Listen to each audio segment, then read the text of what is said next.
Thank you. Okay okay. बघा बदल होणार आहे म्हणतात. आपल्या बरोबर एक चिमुकलं पात्र सुद्धा आहे.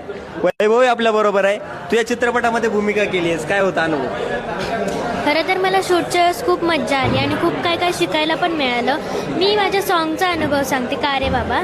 खरं तर सॉन्ग शूट करताना खूप मज्जा आली आणि ते पण एवढ्या मोठ्या सिंगर सुनिधी चौहान मॅमनी गायलं आणि ते पण सरांनी फादर्स डेला रिलीज केलं, म्हणून मी माझ्या पप्पांना खूप छान गिफ्ट देऊ शकले, म्हणून मला खूप प्राऊड फील होतंय.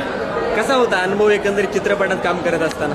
खरं तर हा माझा फर्स्ट टाइम होता मोठ्या पडद्यावर यायचं आणि ते पण माझं खूप मोठं स्वप्न होतं आणि ते माझ्या मम्मी पप्पांचं पण स्वप्न होतं, ते मी पूर्ण केलं म्हणून मला खूप छान वाटतंय. एकंदरीत कचऱ्याबद्दलचा तुझा दृष्टिकोन कसा चेंज झाला या मूवीमध्ये काम केल्यानंतर? खरं तर मी आधी थोडासा कचरा करत होते, पण आता नाही आता करत. नाही करणार. हा, आणि ते सगळेच नाही करणार अवकारी का मूवी बघितल्यावर. आणि ते पण आता जे सफाई कामगार आहेत, सफाई योद्धा, त्यांच्याबद्दलची रिस्पेक्ट पण वाढली माझी. वाढलेली. हो. एकंदरीत आपण पाहू शकतो की हा सिनेमा आता सिनेमा घरामध्ये आलेला आहे.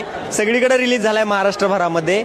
आणि आता आज बघतोय आपण, आज प्रीमियर होता आणि या प्रीमियरसाठी 300 सीटसाठी जवळपास 450 लोक आलेले आहेत. म्हणजे आपण बघू शकतो कसा प्रतिसाद आहे. तुम्ही सुद्धा जर कचरा करत असाल किंवा कचऱ्याबद्दलचा तुमचा सुद्धा दृष्टिकोन हा व्यापक नसेल तर तुम्ही हा सिनेमा नक्की बघितला पाहिजे. तुम्ही बघाल एवढी अपेक्षा. पाहत राहावी मराठी. धन्यवाद.